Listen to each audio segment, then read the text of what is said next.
তো নমস্কার বন্ধুরা, নতুন একটা ব্লগে আপনাদের স্বাগত। সকালবেলায় টিফিনে ভাত খেয়েছিলাম আমরা, ডিমের অমলেট খেয়ে শুয়ে পড়েছিলাম বাজার থেকে এসে। আর এখানে বানাচ্ছি একটু চা।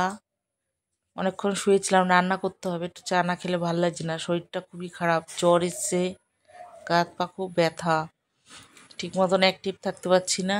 আর এই যে একটু চা খেয়ে নিলাম, নিয়ে আর এই মাছ রান্না করতে বসে। পমফ্রেট মাছটা খুবই ছোট, তো এই পমফ্রেট মাছ আমার মেয়ের খুব পছন্দ বলেই আনা হয়েছে। মাছগুলোর গায়ে মাংস কম খুব, তো কি করব, এখানে ছোট বাজার যেটা নিয়ে আসে সেটাই নিতে হয়।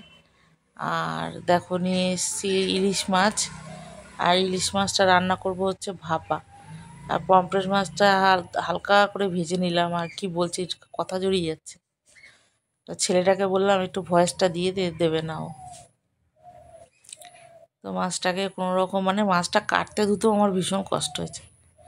ভেজে নিয়ে একটু তেলের মধ্যে কালো জিরে ফোড়ন দিয়ে আর সর্ষে পোস্ত একসঙ্গে বেটে নিয়েছিলাম, কিছুটা এই মাছের জন্য দিলাম, কিছুটা ইলিশ মাছের জন্য। আর দেখো গোটা কটা কাঁচা লঙ্কা দিয়ে দিয়েছি, আর মাছটা দিয়ে দিলাম। এই মাছের তো রান্না করতে ঝামেলা নেই একদম, আর খেতেও ভালোই হয়। কিন্তু বড় মাছ হলে, একটু বড় সাইজ মাছ হলে ভালো হয়, কিন্তু কর্তার সময় নেই, কিছু করার নেই।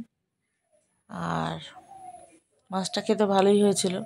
আর আজকে তো বেশি কিছু রান্না করিনি, শুধু এই পমফ্রেট মাছের ঝাল আর ইলিশ মাছটাই ভাপা করেছে। তার মধ্যে সকালে একটা এমন ঘটনা ঘটেছে, পাশের বাড়ির যে দিদির হাত ভেঙে গেছিলো, সেই দিদির মাটা সকালবেলা উঠোনের মধ্যে পড়ে গেছে। উনি হাঁটাচলা করতে পারে না, বলেছে একটু আমি অনেকদিন ঘর থেকে বেরাই না, আমাকে একটু উঠোনে বসিয়ে দিয়ে আয়, ছেলেটাকে বলেছে। তো বলছি ঠিক আছে তুমি চলো। তো বলছে চেয়ারটা আর একটু আগিয়ে দে।